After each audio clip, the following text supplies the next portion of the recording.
I'll let you know when we're live.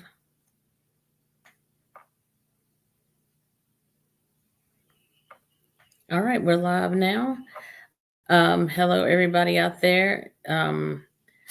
Everyone, I'm going to have a special guest on the show tonight. I have Gary Wayne. Gary Wayne is the author of the book, um, The Genesis 6 Conspiracy, and volumes 1 and 2, and then he has written several other books as well. But I'm not going to keep you guys waiting. As everybody comes in, I'm just going to kind of greet everyone as you come in. But I've definitely had to have Gary on this show. So, guys, I'm going to go ahead and welcome Gary to the stage and have him to come on, and he can basically give his own bio. And Gary, just can you just basically let everybody know who you are and how you got into your studies and all that kind of stuff? Yeah, thank you first for inviting me to your show, and so happy to be here and so happy to be with your audience, and hopefully we'll connect some dots for people in ways that they haven't connected those dots before, and hopefully raise some Yes. questions with that audience and their eyebrows and maybe have them dig a little bit deeper on things. So it's a very sort of long ways into how I end up writing about Nephilim and prehistory Yes. and prophecy. It starts with my conversion over from being a secular to Christianity and a challenge that I took to read a book, and if I had the courage to do so. And it was a prophecy book by a fellow by the name of Hal Lindsey, who wrote prolifically in the 60s and the 70s, and he Yes. scared the socks off of me with his book The Late Great Planet Earth. So I'm a contrarian, so I don't accept what somebody something says, or what they says is written somewhere, or what they saw. I tend to want to verify everything myself, which makes me a contrarian. Absolutely. And I do that with all my research, biblically or outside the Bible, same standard, and things have to fit. So when I took that challenge, then I realized, there's either something here and I really need to dig into it, or it's going to be totally a hoax. And I was probably thinking more hoax, biblical manipulation, stuff like that. So I had to learn what was in the Bible. I mean, I was brought up as a child in the church, but I didn't really know the Bible, so I had to start reading it. And then I realized, he didn't quote things necessarily out of context or anything like that. Hmm. I may not always agree with everything that Hal wrote, but I thought he presented very much above board, made his case and why. And so I really respected that. So then I thought, well, I better learn more about this. So I started to log all the prophecy trails in the Bible. And the only way you can do that is start in Genesis and read it and just document into files all the different narratives. And I had to learn to do that over a few times, because I started with highlighters. That didn't work. Hmm. I started with files. I didn't have enough files. I had no idea the size of the project that I was doing. But every time I started over to add more and make sure I didn't miss any, is that you get to Genesis 6 very quickly. And it's got something in there about giants. And I'm Hmm. going, whatever that is, that's not what I'm here to do. And I want nothing to do with it. Trouble is that these giants just keep coming up throughout the Bible. And there's a connection into the end time, and you have a connection with fallen angels, you have a connection with demons. And so I thought, well, I better log that. Might as well. I'll probably never do anything with it. But I was shocked at how many passages were sort of connected and how a lot of that was connected into prophecy. Hmm. So I got to a point after about 15 years worth of research that I thought, I've got stuff in binders and narratives, and I could write a number of books. But I don't have a university education. I'm not a theologian. I'm not a minister. I had no platform. And I thought, well, the only way I'm going to find out whether or not I can write a book is to try and write it. And if I could write a book, would it be published? And would anybody read it? And would anybody buy it? Would anybody like it? And so I decided, well, I'll write a short book. And I thought there's this really interesting side topic, and I'll learn a little bit more about it. And I got the files on it. So I think I just want to sort of write a book on the creation of giants and show somehow that they're connected to end time prophecy. And Yes. so I write the first 10 chapters pretty quick, but I'm also a history and mythology buff. And I know once I'm comfortable with the giant stories in the Bible that this has a lot of resonance in other cultures. So then I thought I needed to add Hmm. in some of the other cultures like Sumerian, Greek, Egyptian, Absolutely. and then I realized that's really good because Christians will really like that idea to say that, hey, there's an intersection of prehistory here, which the book becomes is how the Bible Hmm. intersects with the global testimony and how it intersects with the same sort of prophetic side, different outcomes on that prophetic side. So, anyways, start Absolutely. writing this book and I realized I can't really clearly talk about their culture and why they believe what they believe without getting into the religions. I have to learn about all of the religions. And then I learn about the religions and I learn about the mystery schools that they taught the top two classes with, the first and second classes of the four class Hmm. system that's a standard all around the world. And then I realized that out of the mystery schools come the secret societies and they take their beginnings back to before the flood, and then I have to learn about secret societies. And I don't know anything about secret societies. It is absolutely as foreign as it can be. So I'm down in those rabbit holes for another 15 years before I'm sort of getting anywhere close to where I'm getting ready to publish this book. So that's how I got back into it. And I did, and I thought I would never ever write about something like this. And then even after Hmm. I wrote the book, I thought, well, people are just going to think I'm crazy, so I'm probably not going to do any more books. But it was fun, and I did it, and but that's how I got into it. And one of the things that I do differently, and what I didn't realize, particularly with the Christian community, is how little they knew about the Bible and how little they knew about giants and prehistory and everything associated with that and prophecy because they're not taught that. So, what sets me aside from my research is my knowledge of other cultures and religions and how deep I go, because I go deeper than anybody in the genre by probably, it's almost not measurable. I know that's an exaggeration, but it is just on a whole different level. And I don't provide platitudes for what I talk about. I have the research to back it up. And even when I talk, I Yes. provide that sort of detail. Well, I do have, there's so many places I want to go. Like, I'm trying to decide how to even begin because I do want to work my way up to the talking about the secret societies and the mystery schools because a lot of people don't even know what the mystery schools are. I'm not fully knowledgeable about it. I do know it's got to do something with the occult, and I know that some people have even tried to tie Moses back to that when he, I guess, learned under the Egyptians at that time period. I heard William Yeah. Cooper, talk Well, about. they would be accurate on that. Now, what they do with that information after they tie them back, that's where you sort of you might get into some disagreements depending on what you believe. So Moses was adopted into the Pharaoh family Hmm. um, in the time of Israel being subjugated in Egypt, and so he was taken in as a royale, and he was educated at Heliopolis, which was the center of their mystery schools and religion, and initiated from childhood in to the highest level of the mysteries and at a depth that only a royale would achieve. Hmm. And if it would so be if you're talking about an adept of Freemasonry, that would be like an ant to a giant in terms of the difference between the level of initiation, because that's first level of adepthood. And so, yes, he was educated there, and he swore oaths to those gods. And then he found out who he was, and then he was exiled for killing an Egyptian for being abusive to an Israelite.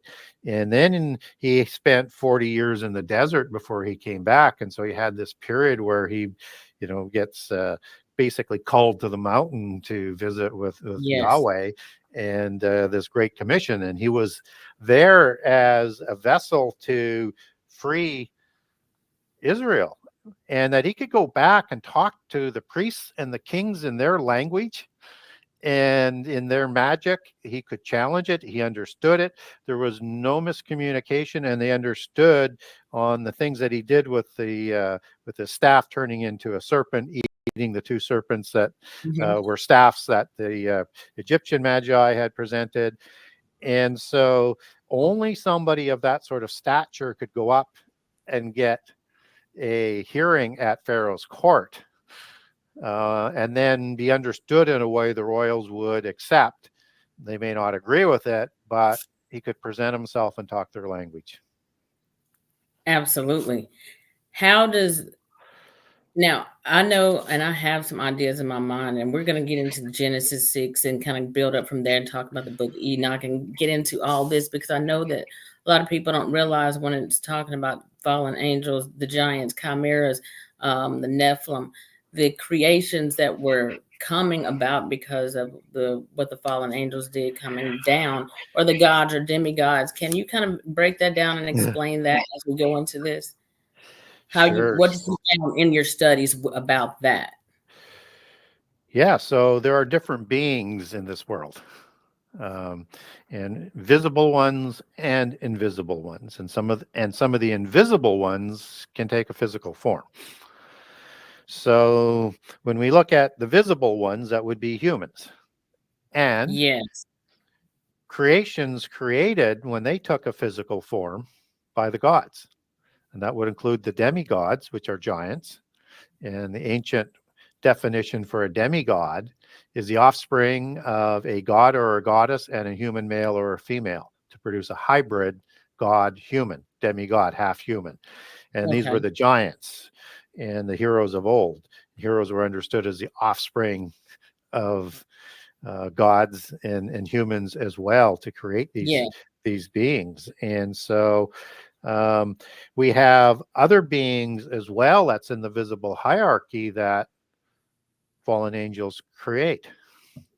And so you could go from the elementals to beings that would also be equivalent to Nephilim, a little bit lower in the hierarchy, um, probably based on perhaps the watcher that they were created from, but yeah, still higher than the elementals nonetheless. And so you also have a hierarchy in the invisible ones, which includes the fallen angels on the disloyal side, and loyal angels on the um, um, monotheist side, or the ones loyal to God. And these invisible fallen angels set up their own pantheon. Those are the gods and goddesses around the world, which is the same pantheon all around the world, just different yes, vernacular names for the same gods, both before and after the flood. And then the demigods would be secondary to that. So the at that time when they were still on the body, in the body on the earth, they were the visible representatives of the gods with the divine right to rule. And they had great size and other abilities to enforce that.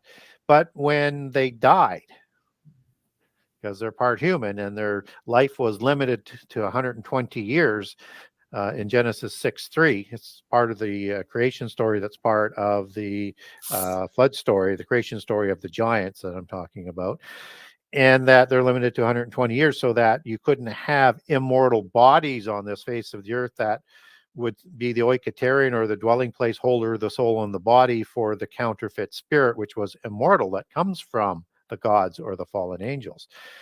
And then you have a whole host of other beings that are unexplained in secular history, science, and not well explained to us through the religions as they come down through the earth. But they were like the elementals, and there's four groups of elementals, three groups of little ones, and one group that's a little bit larger called salamanders, which are reptilian, and they're a little bit bigger than a human and similar to the size of the hash would have been, or the serpent before it lost its feet and arms and speech in the Garden of Eden.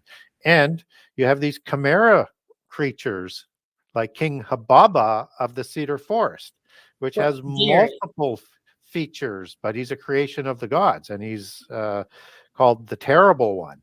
And so he has, elements of a bird. He has elements of serpents, elements of other animals. as well as being a giant, but he's an offspring of the god. So there's a DNA thing that might be going on here as well. And so there's a whole,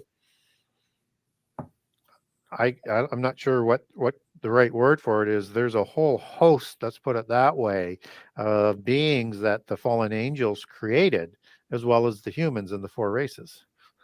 Well, Gary, before you go too far, I do Not have that a the fallen question. angels created the four races. I didn't try to imply that. So No, no, no. I'm catching what you're saying, and it's yeah, very interesting. And I've got some questions on a lot of stuff that you just threw a wealth of information out there right now. So many places to go with that. What I do want to say is, like you mentioned, elementals, and I've heard about the elementals before, and it's something we don't talk about too much on this channel, but because I don't know too much about it, and I haven't heard too many people talk about the little people. I've listened to it on some shows, but I do have questions about that. In addition to other things that you were saying that they created other beings as well, which I would also contribute to mermaids, which you have African cultures and some of the Caribbean cultures that talk about those spirits as well. But can we go into the elementals real quick? sure. Yeah, so four groups of elementals. One I just described. They're higher up than the little people. And Mhm, so the three groups, that's the standard in all cultures and all continents around the world, are there's a group of good-looking ones.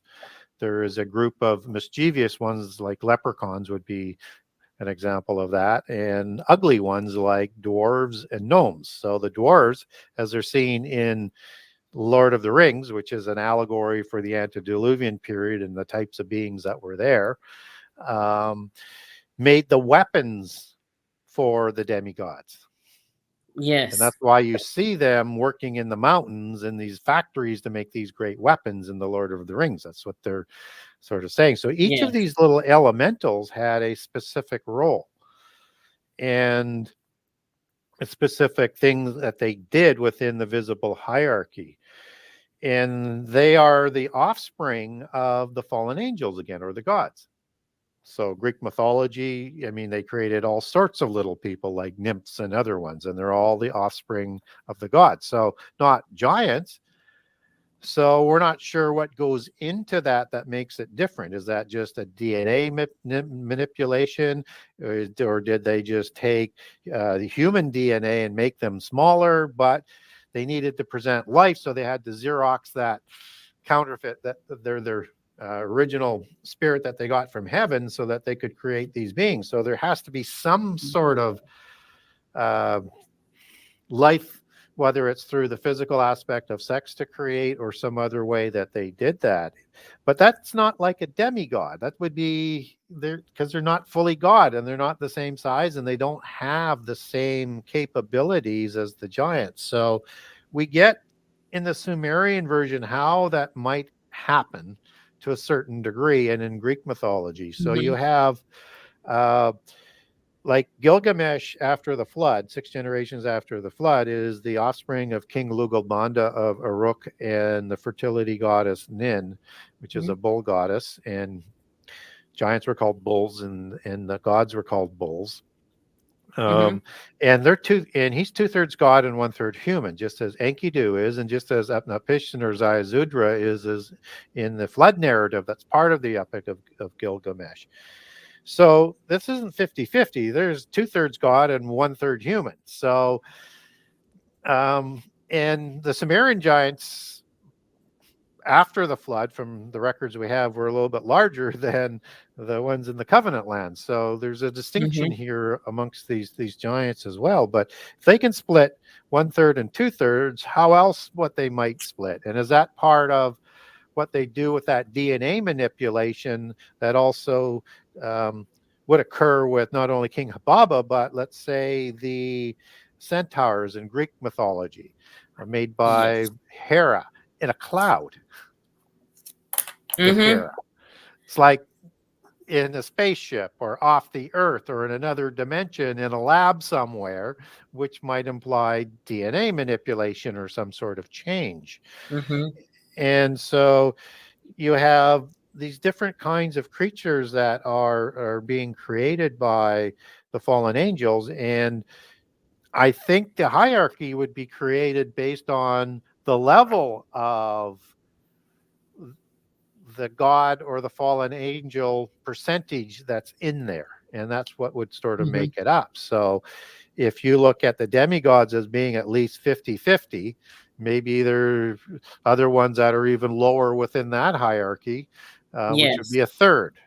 And then you would have like, the hash or the salamander reptilians, and then these elementals. So we have no idea how much that degrades down that hierarchy, but it makes sense because the ones at the top of the hierarchy are fully angelic, right? Fully God, not Absolutely. partial. So I The think ones that's who how got it that all sort of started. splits out. Yeah.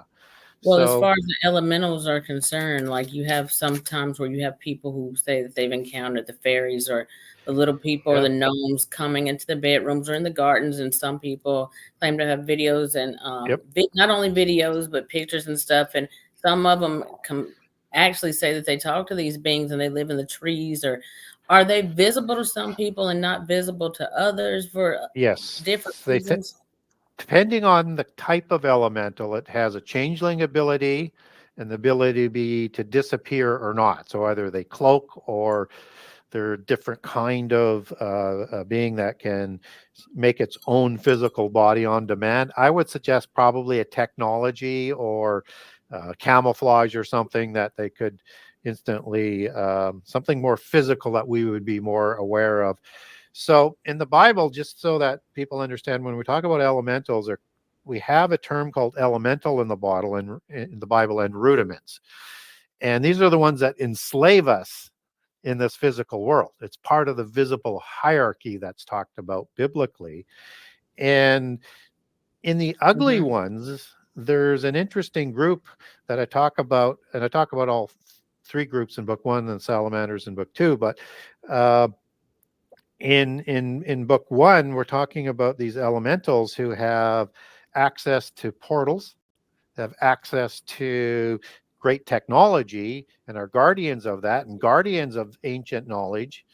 And technology that has the ability not only to go through portals on demand, but be what we would call a UAP or a UFO, a flying machine that has some sort of power generator that we don't understand and capabilities that we don't understand. And it's been with us all throughout our history, as what you're talking about. And there's this one specific one that is called the group of the gnomes, Hmm. and they would kidnap people, do sexual experimentation on, return them, come back to them, and they're called the Greys. And I put two descriptions of those fairy abductions in book one. And Wow. if you didn't know it was a fairy abduction, you'd swear it was a gray alien abduction. Is that because they look similar, or can Yeah, they're the exact description to the Greys in the alien mythos. So I think so that's are what in my that's mind about that's part fairies, of I'm what we're thinking like little seeing. bitty Tinkerbell type thing. Well, Tinkerbell would be part of the in Peter Pan as part of the good-looking ones, right? And some of them are good, but Yeah. most of them are mischievous. And well, mischievous is a group as well, but devious, let's put it that way. And so we Hmm. have to understand that there's many kinds of these little beings as well. So, like you have Hmm. trolls. Again, they're under bridges um, or guarding portals, just as mermaids can guard portals, right? And are part of these creatures. Now, a lot of people look at those mermaids as being sirens, as they call them.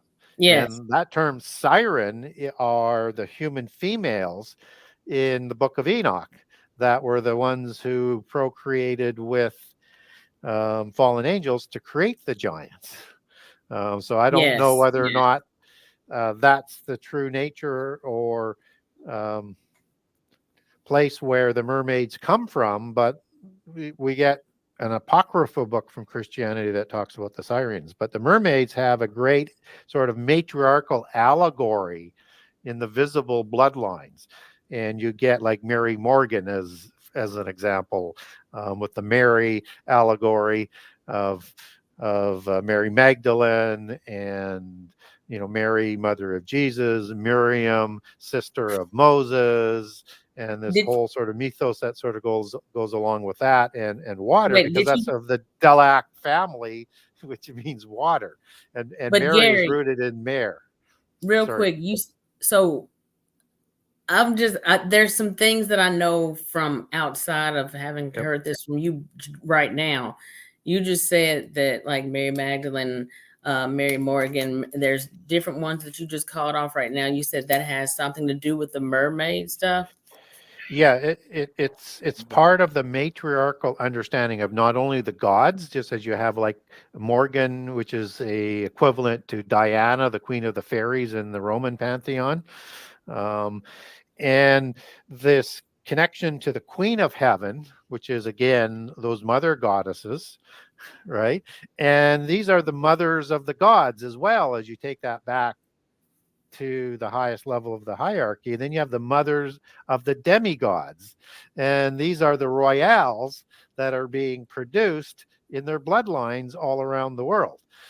And so this matriarchal bloodline, which is allegorically called in the bloodline families the fairy, is the fairy allegory, and or the owl, but fairy is the most common. So when you see in a fairy tale a fairy queen, that is an allegory not only for the invisible one at the top of the order, and as a representative of that one at the top of the order, like Isis as an offspring god, or Gaia, Inanna, all these different queens of heaven around the earth, but as a Minerva. mother goddess, demigod on earth. So when you have like King Arthur and Queen Guinevere, and Guinevere goes back to this, like words like Shay and Banashee and the spirit in its etymology and meaning, and that Arthur is son of Uther Pendragon. Understand, dragon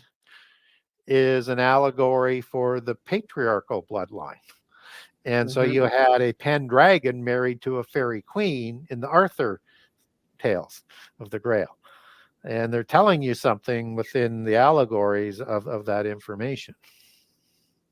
So a lot of people would have a hard time believing that things like this that actually exist. You had David Icke that came out several years ago, started Yeah. talking about the reptilians in politics, and people look at that like how people looked at it back in the day when we had the National Enquirer, and you look like woman has a baby by a Bigfoot, or a woman abducted by aliens. Everybody looked at that and they kind of joked it off. Nobody believed it, and these things are coming to pass. These things are happening in our time right now. The government has finally admitted now at this point that aliens are real. Like they're doing press Yeah. conferences and stuff, having meetings behind the scenes about it now and admitting. And then you have some states where I think New York State and Washington State where they have it somewhere in their laws that it's illegal to kill a Bigfoot. Why would you put that in there if they don't even exist?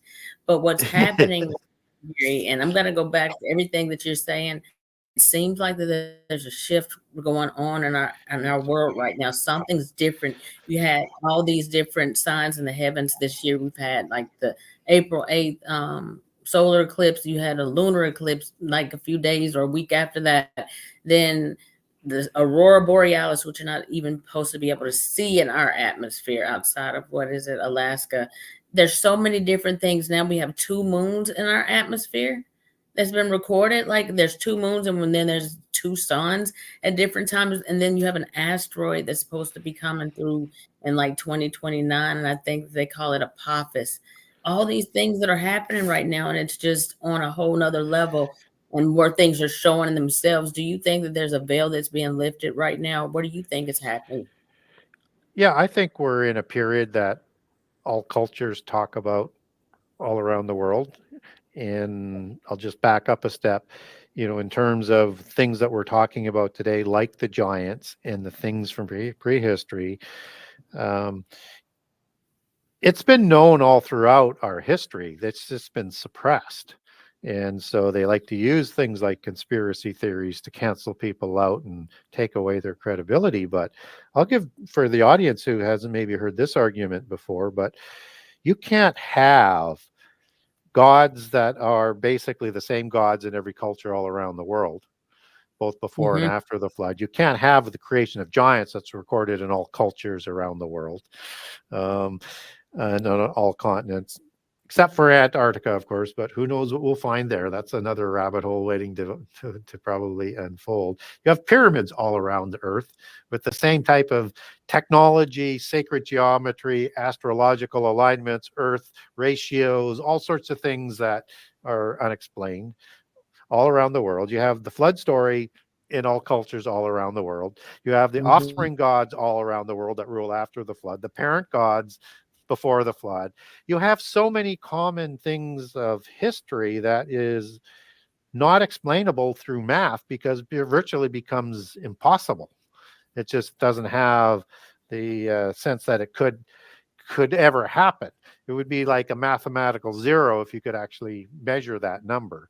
And so in science, they like to use like 1 in 3.5 trillion to 4 trillion, which is probably in the zone where this would be. But yet it's poo-pooed. It's suppressed. So when we start to look at where we are today, we Mm-hmm. understood for a long period of time on all continents all around the world that there is certain ages. And in polytheism, we're ending the last age and moving into the age of Aquarius, where you would have a destruction by fire. Right. And biblically, we would understand that as moving into the end of the age that comes with destruction by fire. Not completely, because Jesus, from a monotheist side, will step in to ensure that not all people are killed.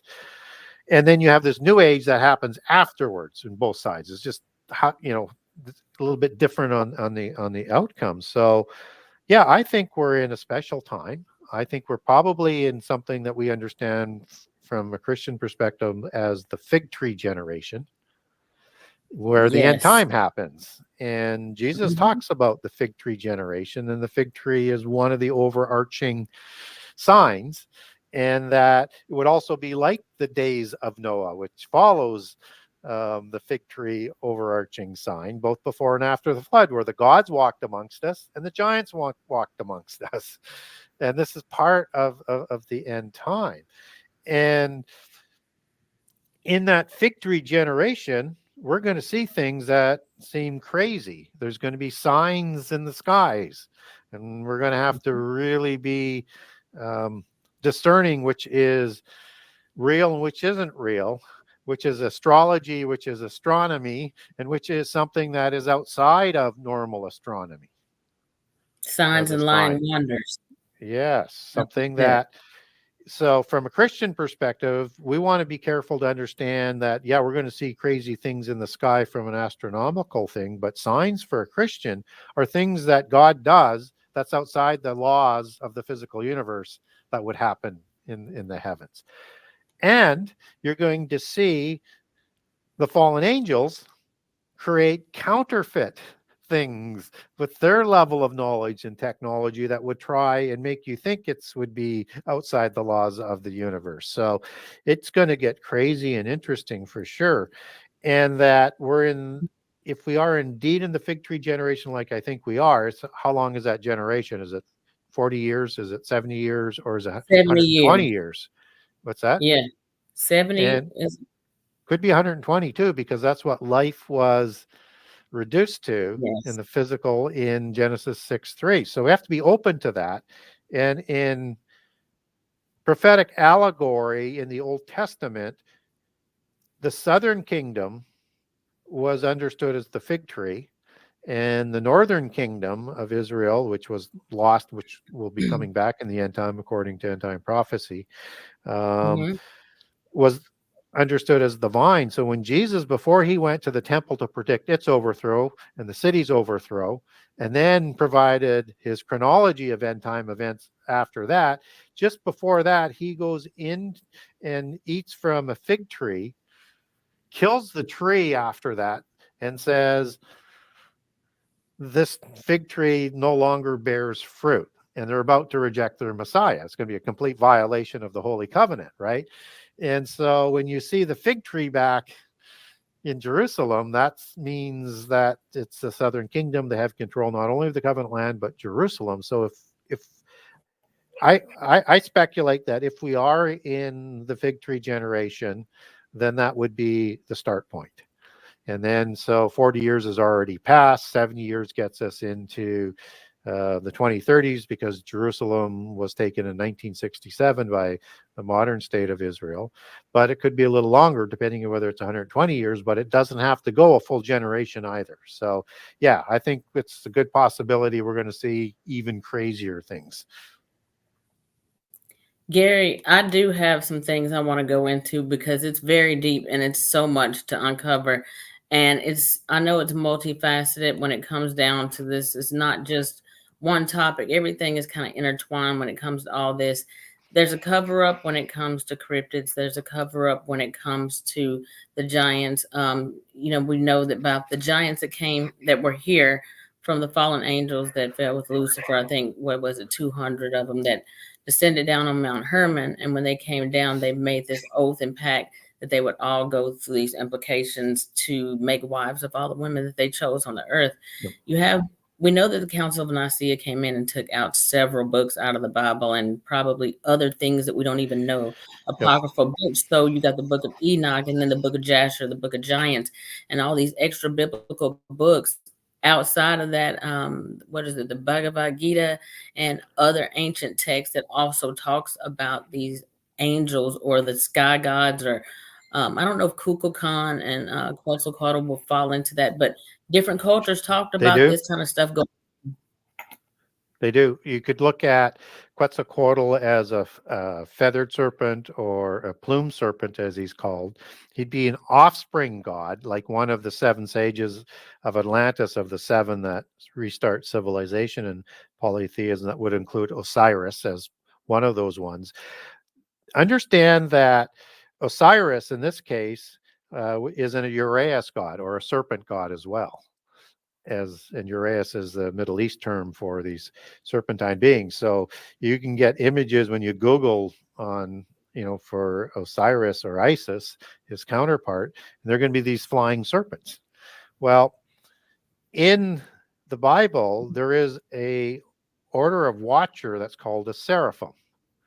And these are serpent-faced, six-winged, feathered dragon angels, or serpent angels. So when you hear the term dragon creator gods in China creating giants and the royals, and they're called the sons of heaven, they're the sons of the dragon gods, and they were dragons as well. All the kings were called serpents and dragons because they looked like the seraphim angels in the early generations, and probably all of them maybe that were offspring of the seraphim before the flood. And the seraphim proliferated more giants than any of the other orders of giants. And so that's why you see imagery that is so serpentine in the pantheon of the gods, again, inexplicably all around the world.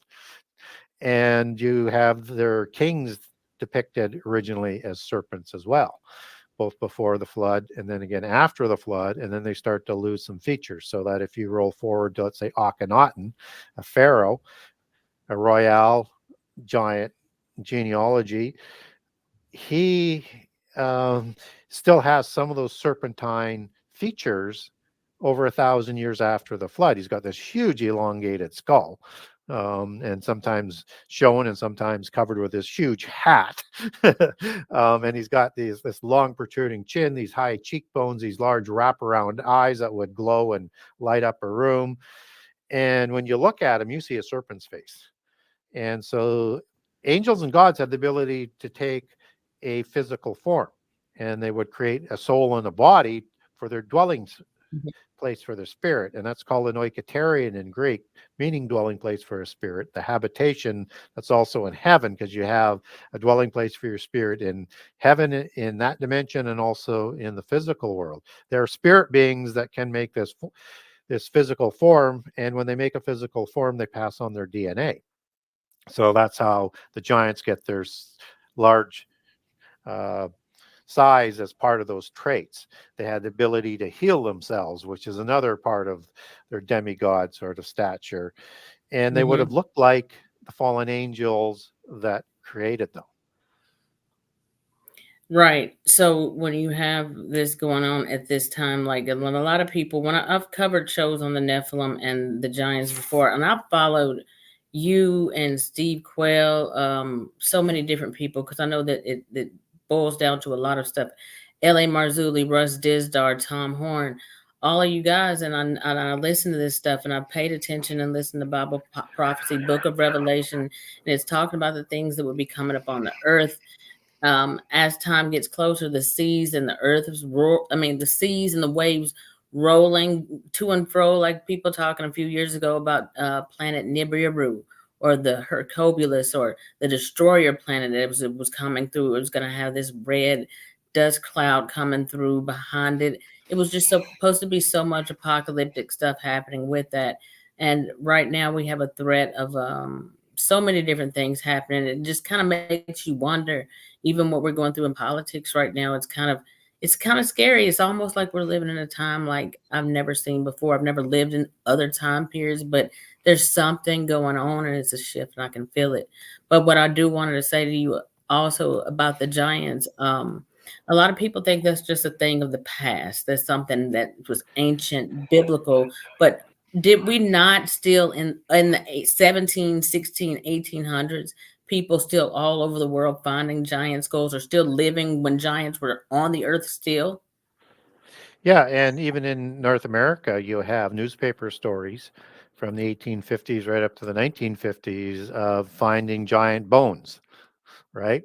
And I have a link if people get a hold of me for old newspaper stories, and a spreadsheet it links to, and it gives you the description, the date on the spreadsheet, and then you have a link as you scroll to the right that you click on that, you actually get the newspaper story verifying it. You see how it was written at that time. And two things happened to those bones. One is the bones were notified to the local university. They come, look at the bones, study them, make notes of them. Newspaper story goes to the Smithsonian, never heard of again.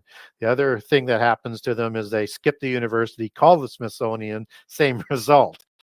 And so again, it's all information that's suppressed. The First Nations of North America and South America and Central America all have oral accounts of giants. And for the most part, these are the red-haired giants that we get skulls from, like the Peruvian skulls, and that they fought these giants right up to probably 100 years ago. Um, Hmm. and uh, and there's different names in all the first name cultures, just as they have different names for all the little people in each of those cultures. Like, and it's all related, just as Bigfoot is related in this whole system as being intelligent beings and connected to little people, and all of them connected to caves and or portals. And so it's that sort Yeah. of common legacy. So yeah, I think and we have accounts of these giants recorded all throughout our history. And I give some of those counts in book one, but it doesn't Well, Gary, I want stop. to know And how are they able to have the ability if there's, I don't know if they're the Nephilim, we know they can come back in any form, whether it's yep. hybrid, part human, part animal, or all humanoid type. But how would something, I don't know, anywhere between 8 to 20, 30 feet tall, how would they have the ability to hide among us today in the forest or whatever and we not see them? What are your thoughts on that? Yeah, when you see or hear about giants in the last, let's say, few hundred years or even before that, that becomes an anomaly. It's still part of the gene trait where it can happen, right? But it is an anomaly. So what happens after the flood versus before the flood? Because giants before the flood could produce in great numbers. They would become the most populous of the beings before the flood in most of the accounts around the world. But after the flood, something changes. They're smaller and they have a fertility issue. And this shows up even in the Bible, where you have the terrible ones, um, which are part of, just as King Hababa was called the terrible one.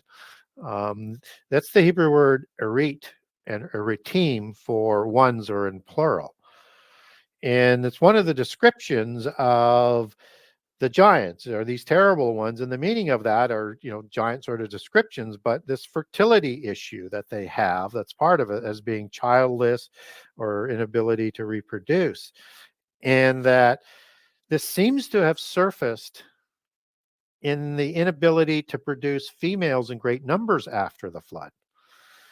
Not only would you have two issues if they were producing less women, but both before and after the flood, they would kill a lot of the harem, so to speak, of rival giants, right? So you have two things that are always sort of going on because they're trying to always move for a play of dominance and their genealogical dominance, which is why you have perpetual war in the world, because the royales, the kings of God, as you take that etymology back, Al is a transliteration of El for an angel or a god in the Bible, just as Baal, meaning Lord God or Master God, ends in Al as part of an example of one of those transliterations. And so they were forced after the flood to intermarry with humans to a certain degree, lest they go extinct. But the trouble is, as you get fewer in numbers, and you have to reproduce more.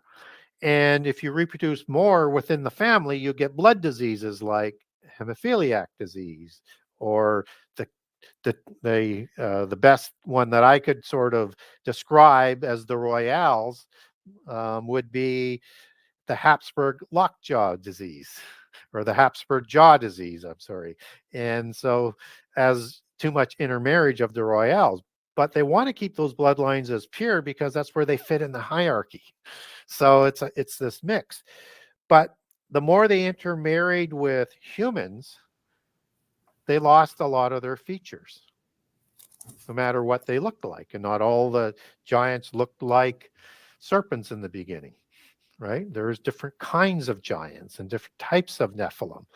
And so they would lose their size, and they would lose their healing capability, because they would lose Mm-hmm. things with the dilution of those bloodlines as you Mm-hmm. come down through history. So you can still get 6 digits showing up in a royale family, but it's an anomaly, for example, and same with the size.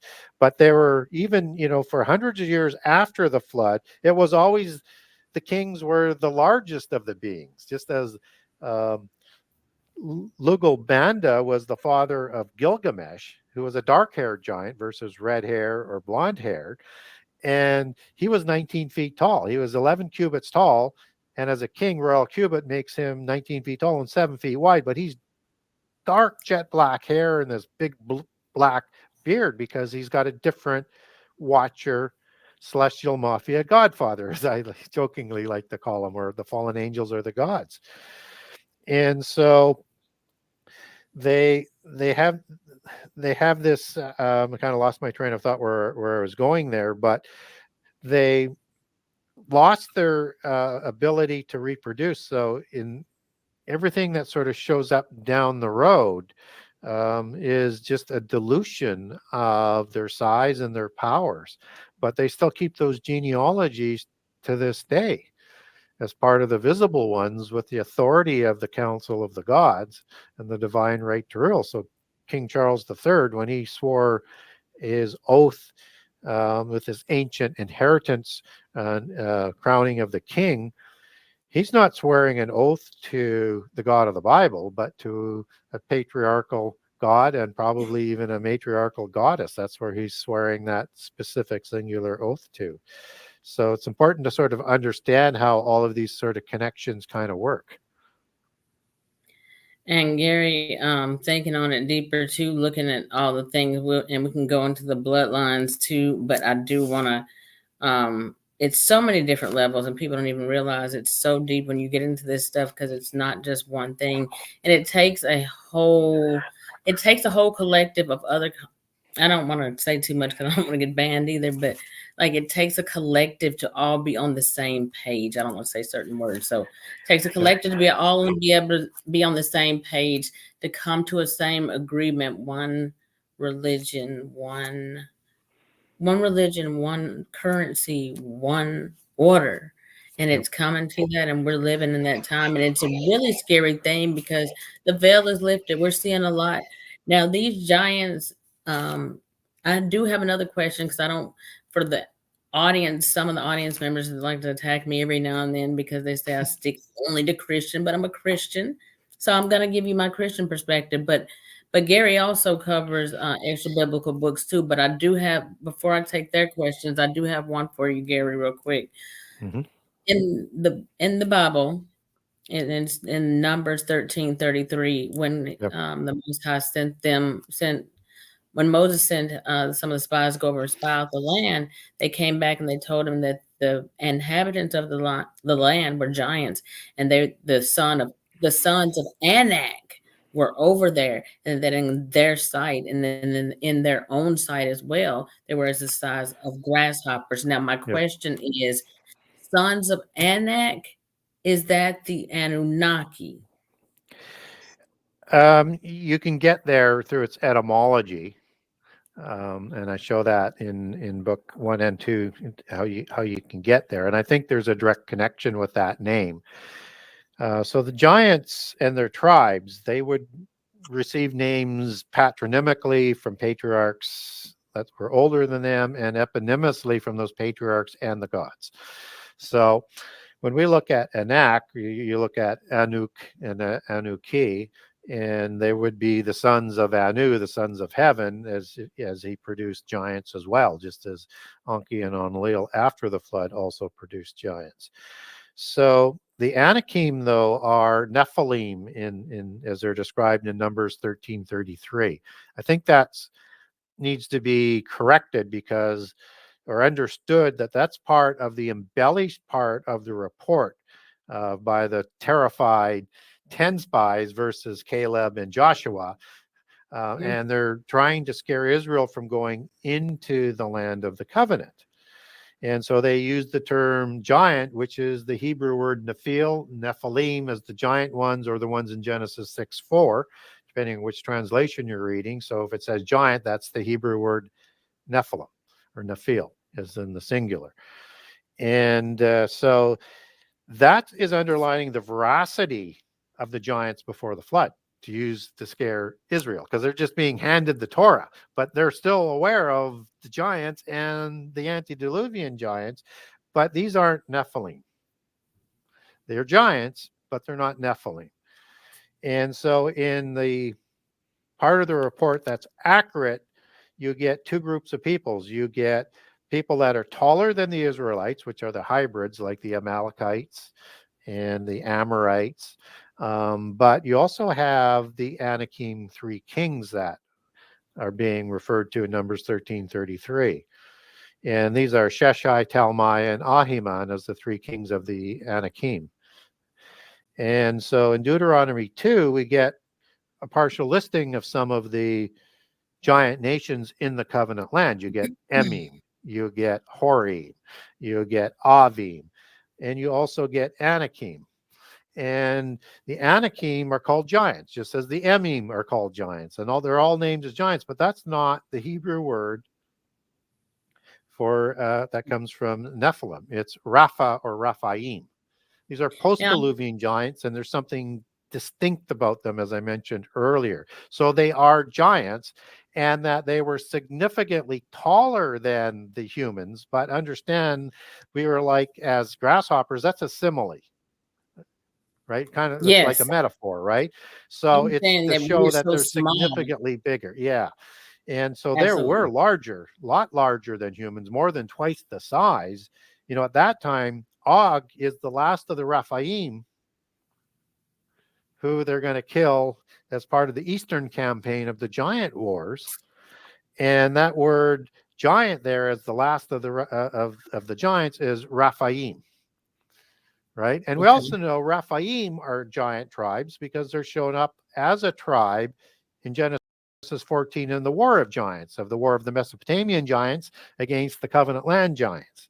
So you get a tribe there and listed as Rephaim. And also in Genesis 15, in the land being promised to Abraham, that includes the mighty seven, but also the mighty 10. But within the mighty seven, you have the Rephaim and the Perizim, which are giant tribes. And then you have this triple K that are listed as Kenites, Kadamites, and Kenizzites. But those are giants as well. I don't have time to go into how you get there. Book 2 will explain all of that. Book 1 will say how Okay.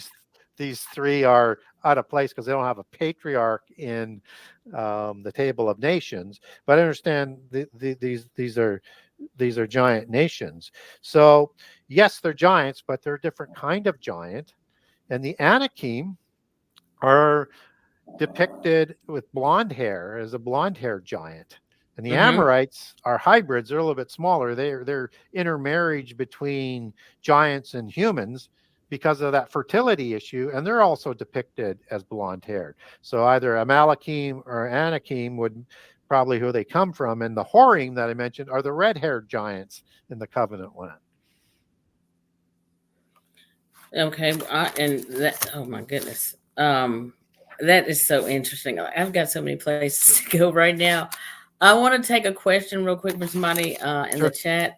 Suge said Gary is Enkidu from the Epic of Gilgamesh, a Nephilim. Yes, he is, and a dark-haired Nephilim to boot.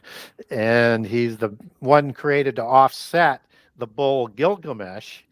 And understand that Nephilim also has a definition that calls giants bullies because that's what they are. They're bulls and they were tyrants, which is the other part of the definition. And that comes from Tyrannos, which is the Herculides kings.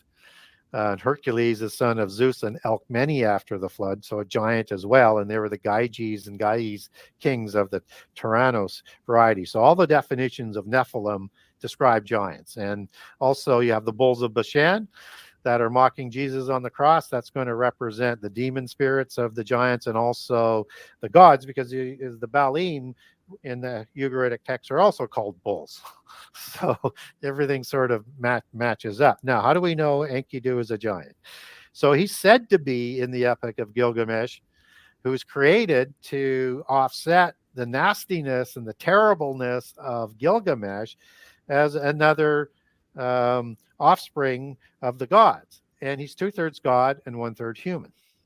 So he's exactly the same as Utnapishtim or Ziusudra or Gilgamesh and or Itzubar as the Akkadian translation would have that for Gilgamesh. So yes, he's definitely a giant, and both of them go to the Cedar Forest, which is on Mount Hermon, and they're going to kill King Hababa, but it's Enkidu actually does it, so he's the one held accountable for that, and he defied divine authority of another giant, King Hababa, who's a chimera-like giant, and so Enkidu has to be killed by the gods because he violated the laws. I'm gonna ask my own question, and then after that, I have one from the chat. Basically, so now, is there not a scripture, and I can't remember where exactly in the Bible, but is there not a scripture that said that the giants would be returning again in the last days, coming back? Wrath or something a lot like of people that. are referring to a passage in Isaiah as the mighty ones in the end time. Yeah, the dead would rise or something like that. And they said Yeah. it was Rephaim. So you have to be careful there. That's actually talking about angels, as you take that back to the Hebrew.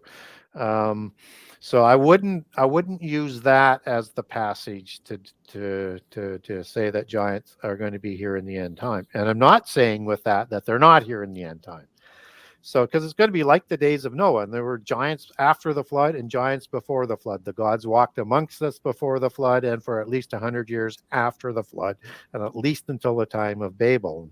How long after that before the Baalim disappear, for example, and all the other gods, we don't know, but those ones that disappear, they go to the pit prison as well, like the parent gods did. So, same sort of result. But we certainly have the descendants of the giants, the genealogies that they keep. So as King Charles, as we talked about, he says he's a descendant of Vlad the Impaler, um, Yes. through the Hanover bloodline. And that's your typical red hair, pale skin, hazel-eyed, royale, or Tuatha De Danann, or tribe of the Tanu, as they're called in the assembly of the Tanu in the Ugaritic text. These are all giant tribes, where the Rephaim are these giant dynastic bloodlines. And Vlad the Impaler takes his bloodline back to a scioning of Tamiel, as the god, which would be Kezidiah in the book of Enoch, on one side, and then on the other side, that's why it's scioned or grafted in back to a tribe of the Agraci, which is a tribe founded by Hercules, part of the Herculides bloodline. That goes back to Zeus and Alcmene and the Cretas gens, as that's would be understood in the bloodlines, versus the Yes. Albi gens or the Julia gens and the various genses of these genealogies.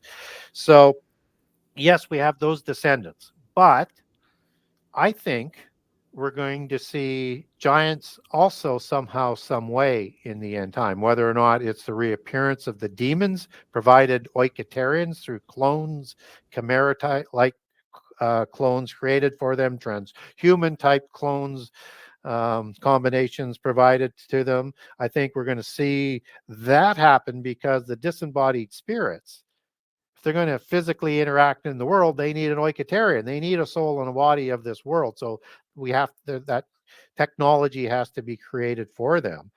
But we could see another creation of angels that didn't go to the pit prison, create giants, and they didn't have long pregnancies before the flood, and they were born Yes. walking, as some of the legends come down with that. So they could produce them very close to the end time, and we could have new giants, or they saved them somehow, some way, in another dimension, Absolutely. in the earth, off the earth, somehow, some way, just as we have accounts all around the world that fallen angels and gods helped save some of the original Nephilim to survive into the post-Diluvian world on an ark, in the earth, on the earth, or in another, and also participated in another creation of giants as well.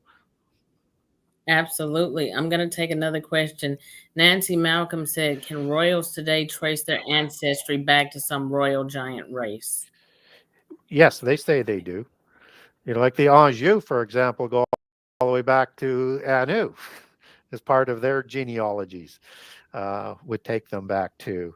And this is their self-described uh, importance. And again, it's they need to keep those genealogies so they know where they're going to fit within that. And you have these giant bloodlines all around the world. So in China, you had the Shah dynasty of monarchs until communism was overthrown by social masonry created by Western bloodlines to get rid of a rival bloodline. But now you have Xi from the Western Shah dynasty back in control of China. So yes, they believe they have a specific patriarch. So they created something of old that we still see today, so that when they traveled into other lands, that they would be instantly recognized as to the bloodline and where they would fit. And so they created the coat of arms, and they used to put it on a flag or a standard. So when you see, for example, on the British coat of arms with King Charles, I mean, you have a lion and you have a unicorn. These are angelic beings as part of the allegory that's in there. And everything on that is going to represent grafting in of bloodlines and bloodlines that come from original celestial mafia godfather and a patriarch that would start that specific bloodline as the Nephilim or the Rephaim. So the unicorn is an allegory for a cherubim. And Yes. in polytheism, you have unicorns that pulled the chariots of the Greek gods. And then later on, they're just depicted as white horses. This is the same sort of allegory that they're counterfeiting with the visions in Ezekiel 1, 3, and 10, where you have the cherubim that are pulling God's chariot in that vision of Ezekiel. And that the cherubim are this watcher that also created giants.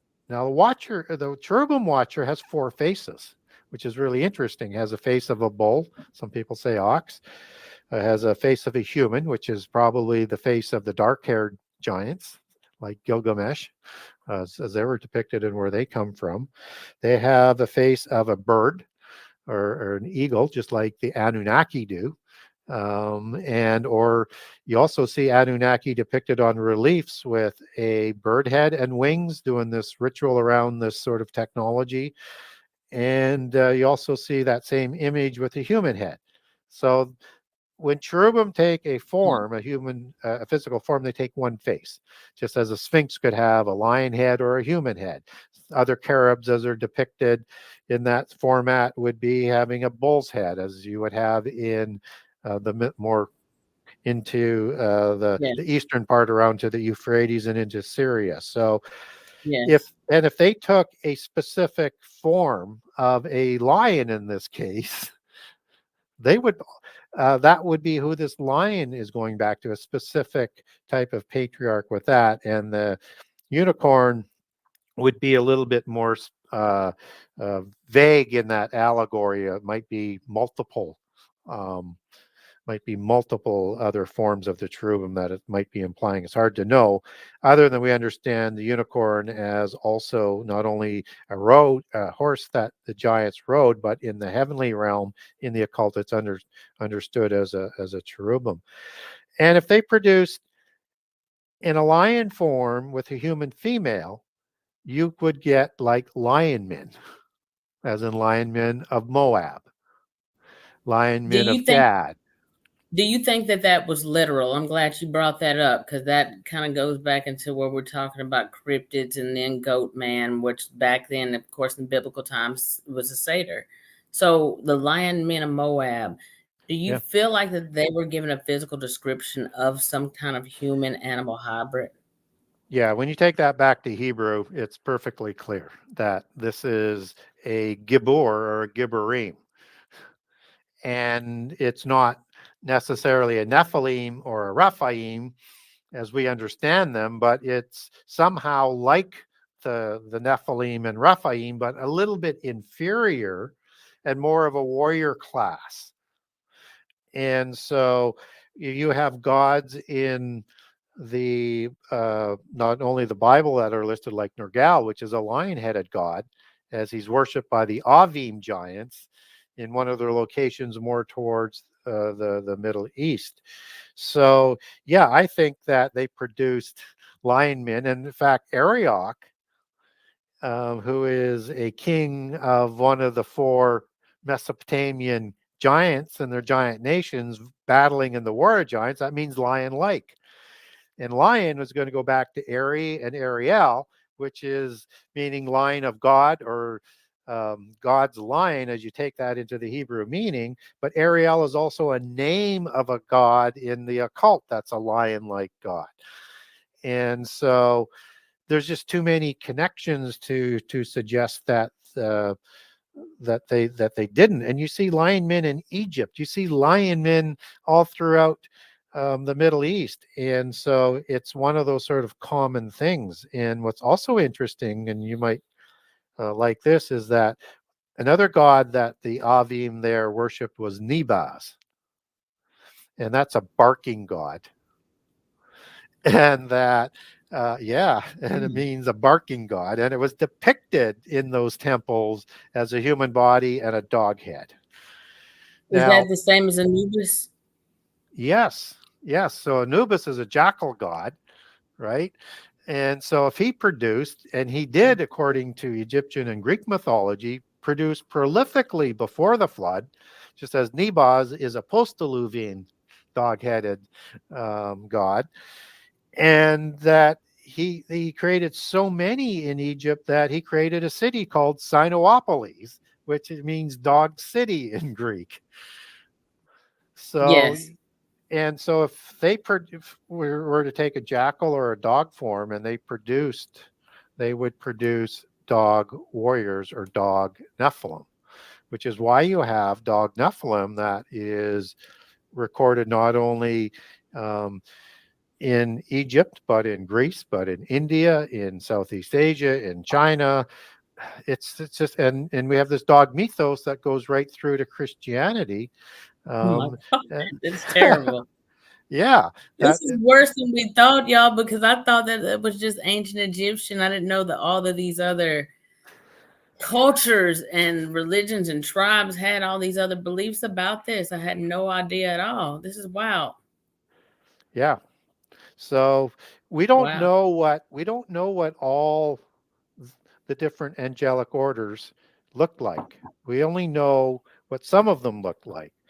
And that is just so important because when you get into, let's say, the Enuma Elish, for example, Tiamat, which is a serpentine goddess, parent goddess, consort of Apsu before the flood, not only created scorpion men and fish men and bull men, but or had them created. The language, as you take that back to Sumerian, could be either created them or had them made. So it could have used other angels or tech ways of doing it, but also created the savage dog as part of those beings, intelligent warrior type of beings.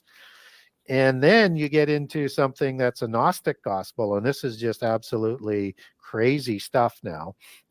Um, Hmm. it's in the Pistis Sophia, book 4, chapter 126, starting in verse 32. And I'm just going to look at my notes on this one. So it's depicting gods that are in the pit prison for their crimes. Is that the And Euphrates? while the pit prison would be in the other world, Sheol, Hades, whatever you want to call it, in the earth, Mhm. but in another dimension. And the pit prison would be in there. Now, when you're making that connection to angels being chained at the Euphrates River or underneath or in another dimension, that would Mhm. be different because there's no prison there, even though they're chained. But Now, you could interpret that there. But let me just finish with this okay, before. yeah, go ahead. So they have another one that's in there. They have different faces of these watchers that are in there, and one has a cat's or a lion's face. So again, we get another god in there, and they provide the name for him as Karachar. And in the third dungeon is a ruler that has a dog's face, and his name is Arkarok. Mm, And then you get another one that's going to have the face of a bear. And now you start to think, well, okay, a face of a bear, is that like maybe a Bigfoot type of creation that might come exactly. from something like that? And there's other gods in other pantheons that would have like an ape look or another look that you could get that sort of connection as well. So I won't go through all of that, but it's not unknown in the world that these different gods had different faces. So that when you look at the Ogdoad gods in Egyptian mythology, you get these crocodile ones, and there's a crocodile face in there, and you get all mostly serpentine, but you also get like a bird-faced one, right? And Horus Yes. is depicted as a falcon god as well. So this is again is common, and you also have, in the Popol Vuh, you have the not only the serpent gods, but you have these other demigods that are created called the Xibalba, which are owl-faced giants. Just as you have Tengu owl or bird-faced giants in Southeast Asia and China, and Tengu is a watcher god. Also, they have Hmm. giants there that were produced by the same group of watchers that produced the dogmen of China. There's a whole island of dog people, and there was another location in the mountains of these dog people. Yeah, I've Uh, heard they have the barking language, as you were saying before. It's really yes. interesting. They used to trade with people, and it's hard for me to accept that. And I'm not going to say it can't happen because I wouldn't have thought that I would have ever seen a dog man in real life. But it's just when you look at that, after you see something that you think is not supposed to Yeah. exist, then it Yeah. opens up everything else to, do vampires exist?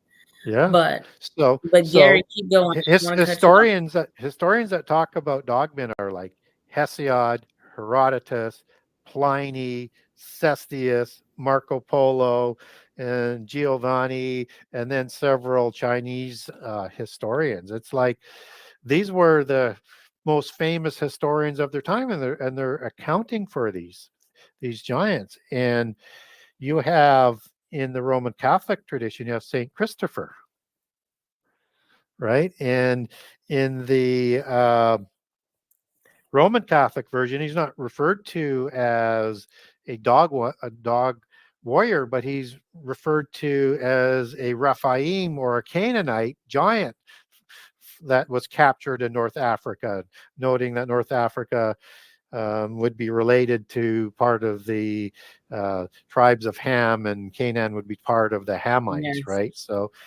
but in the tradition of the Greek Orthodox Church that split away in 1000 AD, he's depicted with a dog's face. And they even say that he even still Yeah. has his um,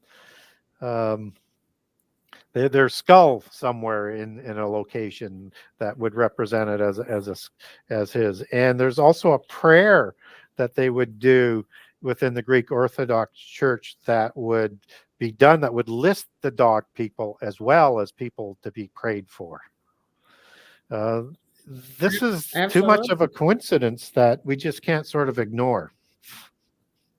Gary, do you feel like, and I look at a bunch of different things and I've researched for years, like starting back in 2012, like Yep, we always hear the Bible prophecy and these different things are supposed to happen. And I know Steve Quayle prophesied stuff for a long time. And yep, where we look at things and we kind of may get impatient sometimes. And it's like, well, it didn't happen. And I was waiting and this year passed and this year passed and still yep, nothing. And then you kind of fall back and like, okay, maybe it's just my paranoia, but it's yep, not. Like, I feel like the longer we live, you're seeing everything come to fruition at the same time.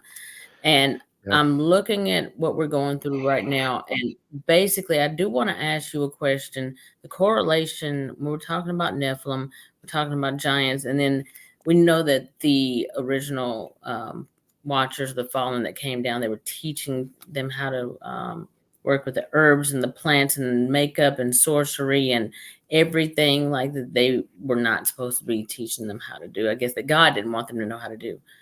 But if you take that and you look at the fact, like now we have scientists in laboratories right now creating genetically modified fish or like other animals and fruits and putting food and stuff yep. like that together and cloning. So is this another rendition coming back of these fallen coming back? I guess aliens teaching this technology again. It's the angelic technology for sure. So the types of creatures that they were able to create before the flood, these chimera creatures. I mean, that's the word that was used in Greek mythology that they use for that DNA manipulation of these animals to this day. It's named for us for the reason it's that ancient knowledge. And so they're going to continue to do that type of research. And then it starts to answer some questions, in my opinion, as to what are these things in Revelation 9 after the pit prison is opened in the 200 million man war. And these are chimera creatures. People think it's allegories, it's technology, it's all sort of, Hmm. you know, but you have chimeras as riders and horses there, and it's an extension out of what happens after the pit prison is related. It's not part of the first woe, but it's like an extension of it. It's in the same passage. These creatures are the same creatures that are described in Joel 1 and 2, which is before Armageddon. So this is probably the Gog War that's associated with giants. Gog of Magog, chief prince of Meshech, as part of that alliance. And Gog was not only the name of many of the Herculides kings that we have talked about before as giant kings, as part of the Gyges kings, but he's also a giant before the flood, just like Gilgamesh after the flood is named after the giant Hmm. of Gilgamesh in the Book of Giants. It's a common thing that they did after the flood. Magog was a giant before the flood too. And so Iapetus, which was a parent god, produced Albion, Magog and Gog as giants, and then we have this reference as Gog in this war that's the same as Joel 1 and 2. And these are chimera beings. These are super weapons of war that are being worked on to this day. So, yes, I think those are being created as part of the Oiketarians for the demons. And then they need a new unicorn warhorse to ride on. Both before and after the flood, as I said, there was this chimera being. Um, uh, Both before and after the flood, there was this chimera animal, which was the horse, and I described the unicorn in book one, or I mean in book two, and it's a chimera with a single horse. Yes. And the giants needed a horse big enough for them to ride on. So they had to create this through that technology. And That's you even wild. have a version of that after the flood as well with the smaller Rephaim giants. And so everybody, falls into this mythos about this playful unicorn and didn't get saved by the ark because they didn't hear the calling because they were playing. They were never called. You're never going to get perverted DNA on the ark. So Absolutely. so if there were these giant horses that were chimeras, and I think there's a lot of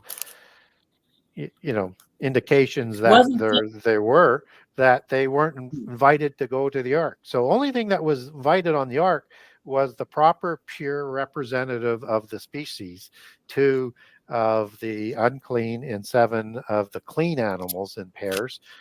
And what happened in the flood story is the whole earth was corrupted, not the land, but the land was corrupted, the earth. If you yes. take that back to Hebrew. And so it's that DNA in the plant genomes, which were fully corrupted by this angelic technology imposed by the Mhm. giants and the mystical religions before the flood. So much so, I think they had enough technology they could destroy the world by fire, which is reserved for the end time. And so I think that's why the flood comes, is to have a restart. Absolutely. And the Hebrew word for corrupted there Now, is Gary, shakath, and that means to decay, to pervert, to ruin, and to destroy, and words like that.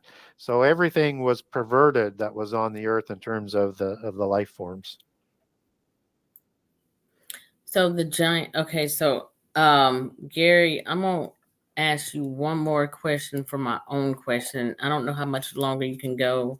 Are you good for another 20 minutes, or you need Yep, to go yep, off, or because I yep, can get you back for another part? yep. No, we're good. I do have one question I want to ask, and then after that, I'm gonna stop asking my questions because I can ask forever because I've got a lot of stuff. But I'm gonna bring you back for different parts because it's multifaceted, y'all. It's just not one area. Like this is just we're chopping it up in like different areas, but like it's so many different categories to go into it. Yeah, Um, Gary, what I want to ask you real quick is Operation Fishbowl, and I don't know if I'm getting this mixed up with Fishbowl or High Jump. One of them had something to do with the dome. The dome. I guess that had something to do with Antarctica, the ice wall, and sure. stuff like that. Yeah, And what Admiral Byrd was talking about, he saw. Can we talk about that real quick? yeah. So yeah, absolutely. What's your question? Well, I want Just to in know. general, or Well, in general, but also, what do you feel like that their purpose was? Do you feel like, and I know this is going, but it's important because I'm trying to understand because I do feel that you have this flat yep, Earth versus ball Earth, and I don't yep, that can go back and forth, but yep. the ice wall, from what several Right. people have come up with, Okay. is basically the firmament. What do you feel about Sure. that? And what Well, were they doing over there? so I would say, when we talk about Antarctica, there's a whole bunch of things that are going on there that we're going to see in the future. Do I think there's this ice wall, as in this sort of dome, that would be the Mhm. extremity of the firmament? That would be not biblical. So, and the reason why I say that is because the firmament that's put in place in Genesis 1 includes the sun and everything inside the sun, which is going to include the planets that we see, and it's going to include the moon. Now, you don't have to believe that the sun is 93 million miles away, but it's further than the limit of the atmosphere, right? Because we have our Mm-hmm. atmosphere, and then we have everything that's within the firmament. Um, and then you have everything outside the sun, which is in the firmament in Genesis 1, which is the balance of the universe in the Mm-hmm. physical world. So that is kind of contrary to that being the case, because you'd have to put the sun inside the firmament, which doesn't Mm-hmm. seem to make sense with any of the models in terms of how that flat earth sort of works. Absolutely. Gary, I have another question from you. This is from Head Trip. He says, Gary, my Irish family is up to almost 8 feet tall, 12 fingers, 12 toes, supernatural strength, gifts of spirit, etc. Could we be from the Tuatha De Danann, who was the father of them, and where did it start? Yeah, or some of the other giant races that were there, but the Tuatha De Danann would be the last of that sort of group. So Tuatha De Danann is the tribe of Danu. Um, they are the tribe of Anu, and also you could say the tribe of Diana as well. It sort of goes sort of both ways with the matriarchal and the patriarchal side. They're giants. And most of the ones that were in Ireland are the red hair, hazel eyed, pale skin variety. Um, but others that went up the Danube River, Danube is probably named after the Tuatha De Danann, and went to Germany and into Norway and Sweden and over to Russia. They were more the blonde haired, blue eyed, pale skin variety. And this is part of the assembly that's recorded in the Ugaritic text called the Datanu and uh, Mm-hmm.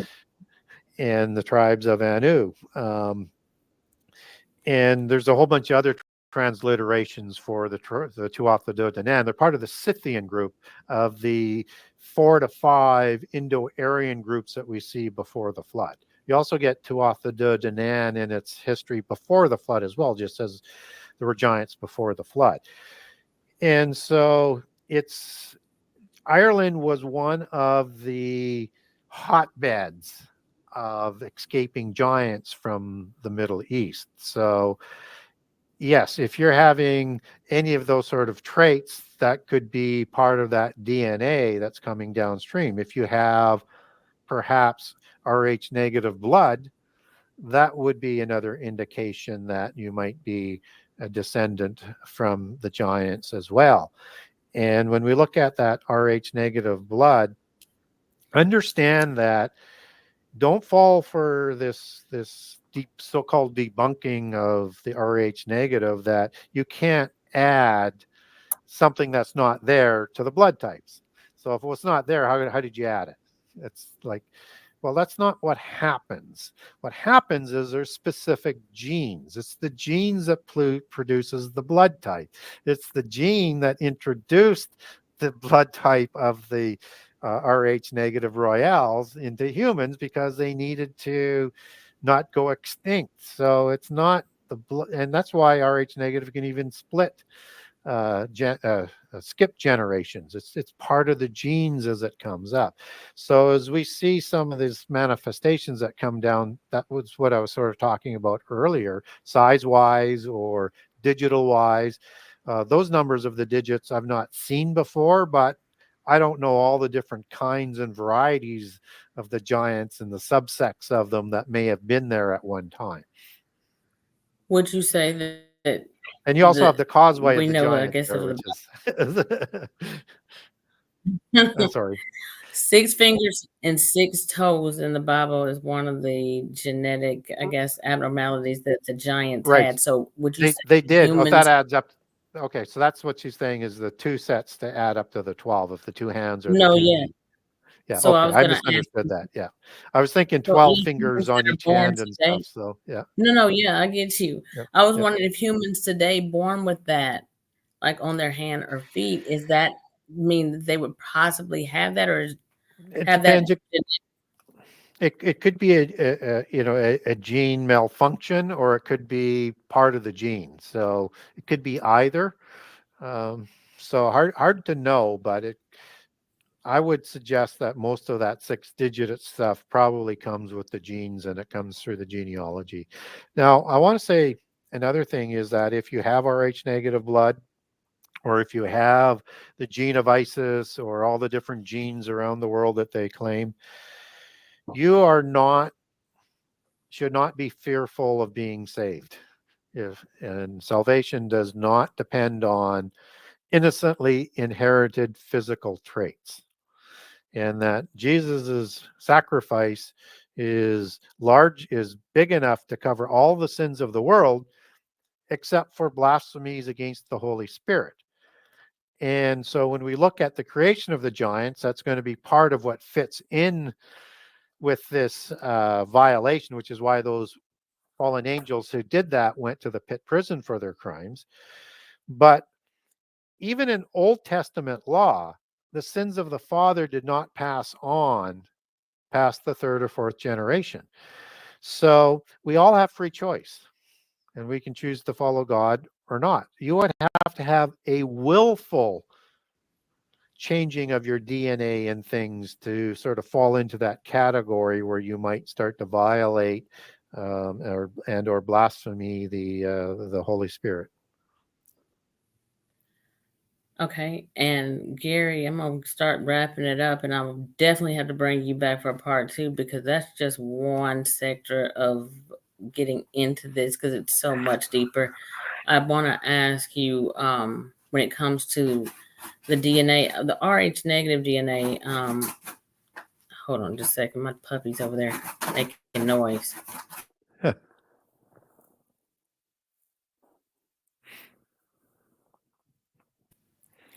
No. Okay, so I just wanted to know, like, with that Rh negative blood, you said that's of the royals bloodline. Um, Today, what are the characteristics? What is it about that blood type or that bloodline that's different than other blood types for those who don't know? And they would say it's the gene that comes with it. And that's the gene of their genealogy, of the thalamic genealogical tree that goes in their belief system with the roots of that family genealogical tree. The roots go back down to the earth, which is houses Hades or Sheol, their their heaven. That's where their gods are located, and so that's that patriarchal um, God. So it's the gene that we should be focusing on. And at one time, they had great gifts that would come with those genes, including the hive mind. And so it's why it's going to be part of the end time, and which is why they're trying to get this interconnected technology that they're working with so that they can sort of recreate the hive mind. So it's not the blood, but there is a special trait to O negative blood, is that it can be mixed with any kind of blood. Um, but obviously, we've overcome it today because of medical advancements, but you would not be able to have a marriage in generations past of Rh negative and Rh positive because you wouldn't likely to have any children because of that. So Hmm. it is something that I think that was added through the genes into the human bloodline and gene pool. There's about 15% of the world that's Rh negative, heavily dominated by the royales. And so the English royales, for example, are O negative, and the Anjou tend to be O negative as well. So I think the higher and the more pure would produce the more pure O negative blood type that you would probably narrow that down to through the generations. Gary, they're really loving you tonight. And y'all, I'm not going to keep Gary all night long. Like, I love it. Y'all coming with some great questions tonight. I'm so excited y'all showed up. Gary was an amazing guest. I got one more question for Gary, but I'm telling y'all right now, Gary's one of my favorite guests tonight. And I don't usually get geeked up and excited like this, but like he's so deep. Like, I can't. This is like some stuff like I have to have multiple conversations with him. It's so deep. This is just it's not one category. It's like the cryptids, it's the alien abduction, it's the shadow people, it's all the things that come with this. And then you find out that the giants or the disembodied, what is it, the Nephilim? What is it? The evil spirits or the disembodied The, spirits of the giants that the died. And you find, demons. yeah, exactly.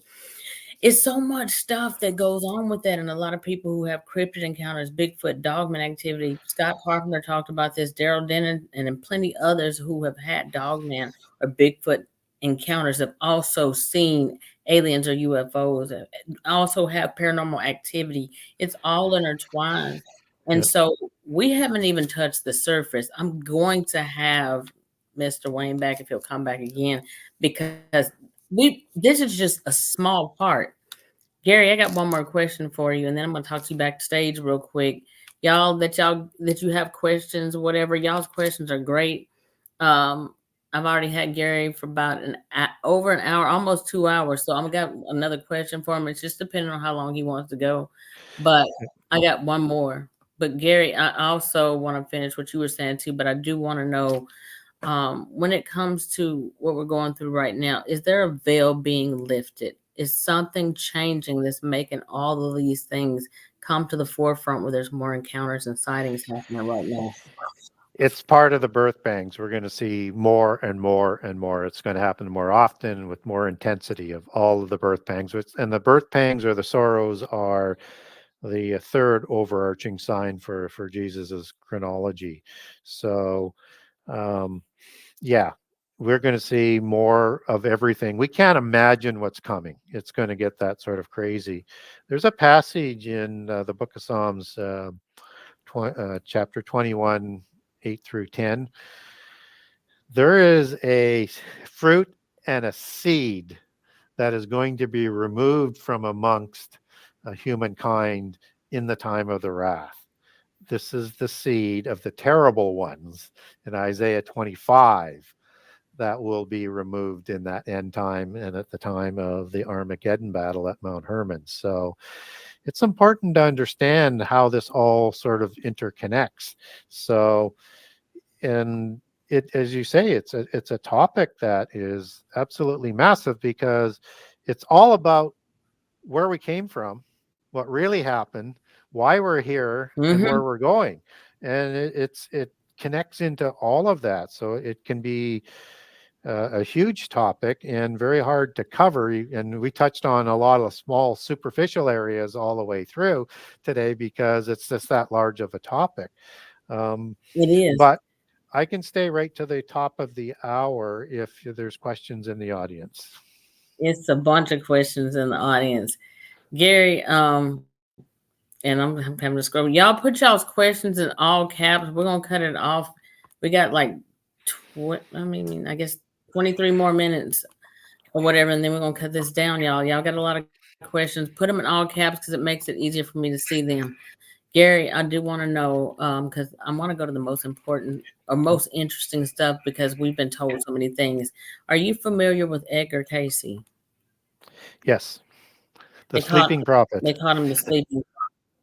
Yep. And Edgar Casey talked about Lemuria and Yep. Mu and Atlantis, and he talked about in his book. And I shouldn't have it. I'm a Christian, but this book had so much interesting stuff, and I'm gonna have to rebuke myself, and I'm gonna get rid of this book.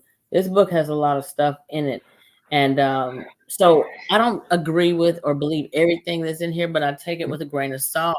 But I will say that he talked about it. There's things that I felt like were crazy and ridiculous before that I don't feel like that about now. He talked about that Atlantis and Lemuria Mu. There were several things that they did that, for whatever reason, their their community, their I don't know, their culture, their people, they were destroyed because of creating things that they were not supposed to be creating. He talked about how they were growing appendages, and these were punishments for different things. They were doing different.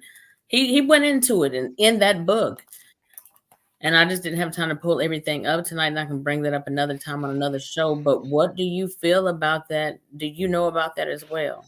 Yeah. So before the flood, I mean, we kind of look at it as one from a biblical perspective, perhaps one civilization, right?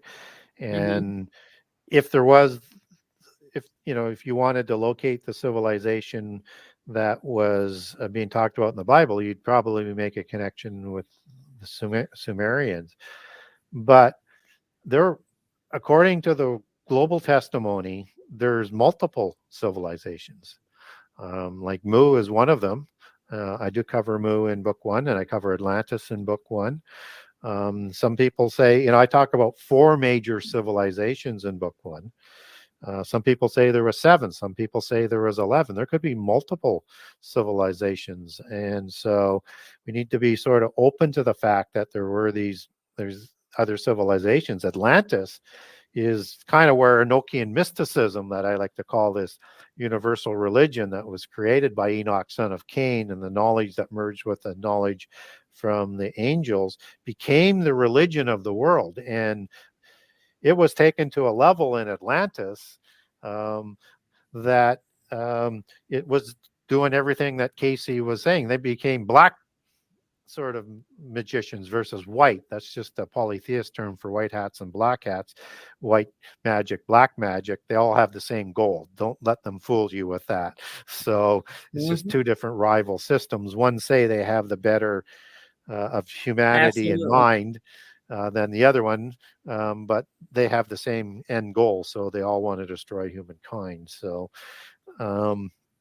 don't fall for that. But this Atlantean civilization we need to understand, because it is probably the most famous, and we get significant details written by Plato in Critias and Timaeus, and it was a civilization that I don't really think was sponsored by Lemur. Maybe Lemuria was possibly another one, or it's just something new that the Theosophists that Casey was and Rosicrucian that is more recent. That was kind of termed as a parent civilization that founded Sumer, founded the Egyptians, Atlantis, and all the other civilizations. So, but Atlantis was destroyed by the flood in the same way that the flood comes in Genesis 6. So it's a flood story. And was Atlantis present at the same yes, time yes, as that was going on with Noah's yes, flood? yes. So that's why the Y'all don't gods even bring the flood. understand what Yeah. you just. So That's Poseidon, amazing. Poseidon is the brother of Zeus. Wow. So it likely would have been Iapetus and Poseidon inheriting the mythos. But in the accounts, you have Poseidon with Clymene, human female, producing 10 demigod kings that rule the Atlantean Empire. So it's more than just the continent. It's got locations from North Africa to Europe to Central America, South America. There's 10 kings over this. And in the New Age, they look at that as they want to bring the New Age as the new golden age, the golden age of first time in Egyptian history, or as they like to call it, and and it's known in the Greek side of it as the new Atlantis that they want to bring about, just as the Rosicrucian Francis Bacon wrote the new Atlantis. And it's those 10 demigod kings that they want to rule over the earth in the end time. And these 10 kings were trying to conquer the whole earth in the Atlantean counting by Plato. And that they wanted to have this universal Atlantean empire ruled over through this Enochian mysticism, which is the Babylon religion that crosses the flood. And we first see it biblically at Babel. And if you look at the prophecies in Daniel 2 with the metallic empires, you have 10 toes of the 10 king empire. You have 10 horns, 10 kings in Daniel 7. And you also have the same number of 10 kings and horns in Revelation 12, 13, and 17 for this end time empire that Antichrist will take over at the midpoint of the last 7 years.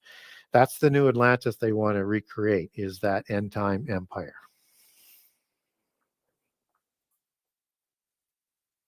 Gary Marquetta, one of my moderators and a good friend of mine, she posted in there the Genesis 6 conspiracy, how secret societies and the descendants of giants plan to enslave mankind.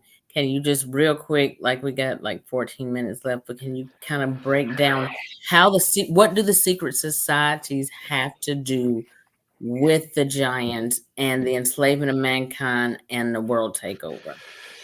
So the secret societies take their beginnings back to the descendants of Cain and the mystery schools, where they're developing societies to develop specific aspects of the seven sacred sciences.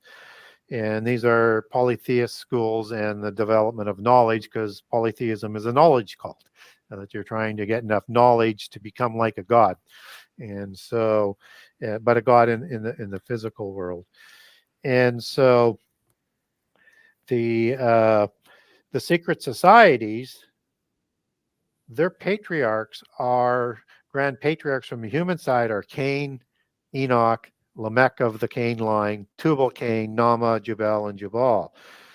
This is the religion that becomes part of the organizational hierarchy with the giants that Atlantis imposed with that magic religion, and they were trying to create this one world universal government and to destroy humankind from the face of the earth. That's why all the polytheist stories have the giants turning to evil and wanting to sacrifice, eat, and destroy all the humans, but they're also rivals. So there can only be one dynastic family. So that's why you have this perpetual war both before and after the flood. So in secret societies, they take their beginnings of their organizations as ancient masons back to that period of time and the building knowledge. And then this knowledge crosses the flood. I don't have time to go through all of that detail, but it ends up back at Nimrod and Babel, where they use the technology to build Babel City, Babel Tower, and acting as one people under one archetypical antichrist figure with this Enochian mysticism, Enoch son of Cain, not Enoch son of Jared, that crossed the flood. You have an end time scenario there that God intercedes again, so that all the names in the book of life will have an opportunity to leave your name in there or have it blotted out, depending on what you do. But everybody gets that opportunity. And that Nimrod becomes the first grand master of masonry after the flood, writes the first constitution for post-diluvian secret societies that will be rejuvenated or added to or changed some way at Heliopolis that we talked about earlier, that is going to add on to that constitution. And so the royales are the ones who populate the secret societies and their genes and genealogies and their bloodlines. So you have to be invited to join a secret society. So they either have a genealogy that connects you back to them or the blood type, and they're trying to reintroduce you into their religion. And so if you're just an average mundane human, you're not permitted to join. And so the secret societies is a hierarchy of the bloodlines and their societies and the royal families. So it's another tree. It's similar to the Thelemic genealogical tree, but it's more of the evergreen of Mount Hermon with those branches that come down in these huge trunks, and they populate the trunk organizations. So you have the Freemasons at the bottom, which is first level of adept at third degree Scottish York Rite, 33rd degree Scottish Rite. Above that is the Illuminati. Above that is the Rosicrucians, where at the top level of the Rosicrucians, you have purebloods that are populating that top level. And then you have rising adepts from Freemasonry and Illuminati populating the bottom half. And then above the Rosicrucians are the Committee of 300 Families. Above that is the Council of 33 Families, and above that is the 13 families, and that's just the Western bloodlines. And then in that organizational structures, you have all of these trunk organizations that sort of intersect, and they all have one major branch as a major intersect organization that sits above all of these branch organizations. So, for example, the Club of Rome would intersect into likely the Council of 33. The World Bank, IMF, Davos crew, Committee of 300, Skull and Bones into the Illuminati. Um, you would have, all of that type of hierarchy in different branches, and that's how you organize it. It's so large, you have to have it organized in a way that it makes sense, because you run out of room on a pyramid to create this organizational structure. And again, those roots go back to their gods in the earth in another dimension, because that's who they received their divine right to rule and their power from in their analogy. And so you have at the top of the orders, you have some royal Masonic orders. And they would be like the Anjou would have the Order of the Golden Fleece.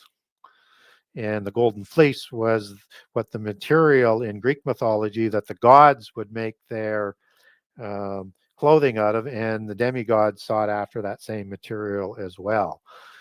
You have the Knights of the Seraphim that the Norse bloodlines have as their Masonic order. They all have those royal orders that are part of the major 13 families, and then those are extended families as you go down into the 33 invisible ones, and then the Committee of 300 families. And those are just Western bloodlines. So you have bloodlines all over the world. And I've heard, and I don't know how true this is, and we can save that for another time. But I've heard within that the royals and all of the presidents of the United States, or any of the ones who are in that Yep. what community and foreign relations, all of that, they all have a common ancestor or of a certain bloodline. Well, David, most of the presidents go back to the Plantagenet of the kings at the time of the Magna Carta of England, King John and King Richard. But that's a junior offshoot bloodline of the Anjou. Okay, and I will save this one for part two, y'all. I am going to get back with Gary. Gary, I do want to ask you, um, I guess to end it off tonight, because I've got so much more to go with on this with you, and so I'll get back with you, and we'll get another part two, because this is so much. This is so important, y'all. This is more important than anything else, because we are repeating. History is repeating itself. As I said, there's nothing new under the sun. That what's happening nowadays, even every agenda that's being pushed on us in the media and on TV and everywhere else, like society, schools, and everything, pay attention, teach your kids everything that they need to know at home, so that some of the things that they're being programmed for nowadays, and I'm not going to name anything, I'm just saying that you have to be active in your kids' lives. And all I want to say to Gary is that what do you think, with everything that you know right now, without going into too much, because we're going to come back for some more, because they're already begging you to come back in the chat right now. I want to know what is the end game for this? What is the goal? What are they trying to accomplish? Are you talking about the And royals and the bloodlines? and why start giving us disclosure right now about aliens and UFOs? Why now, in Well, your opinion? they have to create a scenario that we're going to accept for all these creatures when they start to make them more well known. They're going to have to sell us an ideology that if we don't want to destroy ourselves from the face of the earth, we have to unite under one religion and one world government. And that if we want to survive in this universe of galactic species and have a seat at that galactic table, we're going to have to fight for that. We're going to have to be like the rebels of Star Wars and fight this evil lord of the universe. And that they have to get our technology up to that level to be able to make that go. So they have to be able to create a scenario that plays to our technologically advanced biases compared to other generations where fairies aren't going to cut it. They need to play into this technology aspect and deliver technology to deceive us, to rebel against the God of the Bible, and to try and create Earth as this separate realm on its own, and win a treaty where the fallen angels can come back and walk among amongst us again. The giants will be back amongst us again and will not be subject to the oversight of this evil God of the Bible and the universe. And so that they try and convince us that we've been kept enslaved in ignorance and servitude and hard labor. It's the royals that have subjected us, that, not the God of the Bible. And so they need to come Absolutely. up, they have to have a plausible explanation for what they're doing. And so they do all sorts of things that cross transnational borders, and they're going to have contrived catastrophes like pestilence and earthquakes and all things that they can control, wars and rumors of war, to drive us into the false prophets of this universal religion that's coming so that they can bring about the new Atlantis. And it just has Amazing. to, yeah, and that's why they're starting to show us part of the story, but whatever they're going to tell us, understand it's part of the story and it's all designed for a specific goal, which is why they're not going to tell us who they really are. And this is so sad. Y'all, we had Gary Wayne on the show tonight. Y'all don't understand. Like, this is the guru right now. I'm excited.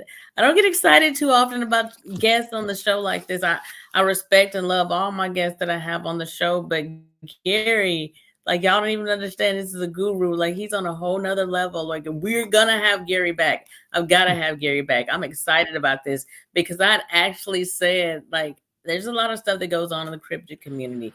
And I said, this is my last show. But after doing this show with Gary tonight, I know I've got to bring him back for at least two or three, if that, because this was amazing. I haven't even scratched the surface. I've got so much more for him. Gary, thank you so much for coming on the show. Like, you've been a joy. Like, you are a wealth of information. The people in the chat, they still had stuff coming up, and like the chat just keeps going. They got a lot of questions for you, and we'll probably just come back for a Q. We're not just gonna come back for a Q&A. We got more. I've got more. We are not done. Gary, this was awesome. Thank you so much. Um, and this is not it. Like, so y'all, uh, Gary, thank you for coming on. Well, Thank y'all for in the chat and showing up like this for us tonight. But go well, ahead, Gary. thank you for inviting me. And if you're interested in some of the things that I say, you can get a hold of me through my website at the Genesis6conspiracy.com, Genesis6, the number 6conspiracy.com. It's going to take me a few months to get back to you. I'm running behind on the emails, but I will get back to you. So if you have a question, I will answer it. And if you're looking, if I have a document, you want more information on something, if you say you've got a document on dogman, yes, I have a 3-part series on dogmen. So I'll give you that. If you want one on linemen, you name the topic. And if I have it, I'll send that to you. Also on the website, there's a I generous got a lot excerpt. for you. What's that? No, keep going, Gary. I'm just no. I'm Okay. saying, yeah, I got a lot for you. I've got to have you back. Yeah. There's a generous excerpt of all 98 chapters of book 1. And there is a generous excerpt of all 84 chapters of book 2. And book 2 is specifically written for Christians who wanted me to apply the type of research I did in book 1 to inside the Bible. So this goes deeper inside the Bible than anybody else has gone. And one of the differences would be in the 2 books is book 1 is how the Bible intersects with the global testimony. Book 2 is more how, and it's all additional information in book 2 for the most part. It's how the world testimony intersects with the Bible testimony. And so there are more giants and more things going on in prehistory you can imagine that's in the Bible. And I go through that in an extraordinary amount of detail and references. If you like what I say and you want to support me, the only way I accept any sort of support is to buy a book. And if you wanted to buy a signed copy, you can go to the Buy Now page on the website for book 1 or book 2. And that if you live in the US, there's a US page. I live in Canada, so my shipping costs are different and exchange and everything. So I have a Canadian page. And if you live anywhere else in the world, you go to the international page. If you wanted to get one of each and wanted the discount, Buy 2 of one book, shoot me an email through that contact the author. I check emails every day looking for people who bought multiple books. And if you say I want 1 of each, you could Yeah. buy like, get the discount on 10 books, and you could say I want 3 of this and 7 of that, whatever. Just tell me how you want that split and how you want it signed. You can also link over from the buy now page to amazon.com and buy from then barnesandnoble.com and over to amazon.ca. There's also an icon to link over to Amazon for the digital version for each book. I don't have an Audible version link up on the website yet. Book 1 just came out in Audible just about 6 weeks ago and is doing well for people who prefer an Audible version. It's distributed by Amazon Audible and also on iTunes. So 2 formats to buy that. And down the road, I'll get a direct link up on that. And then book 2, a bit of a setback on that, but hopefully by Christmas, book 2 will be out on Audible as well. And Gary, one more time, they said, what's the website? Your website? Genesis 6 with the number 6, Genesis6conspiracy.com. Genesis number 6 conspiracy.com. And Gary, do you have a Facebook where you want people to, can people follow you on your Facebook? They no? can. I have a timeline under Gary Wayne. You can also message me, and also have a group called Gary Wayne and the Genesis 6 Conspiracy. I try and look through things in that group 3-4 times a week and answer questions that people have. And if you tag me, I'll probably respond if there's something I should be responding to. On it if you tag me on a Facebook post as well. So I spend a lot of time on social media, spend a lot of time answering emails because it's about getting information out. Absolutely. I'm so glad to have you on. Y'all, thank y'all for showing up tonight. Y'all had amazing questions. I will post a link in the group, and I will let y'all know. I'm going to talk to Gary real quick after the show, real quick, and we're going to go ahead and schedule for another show whenever he's got coming up. But I'm definitely going to have to get him back because there's so much more that's not been covered.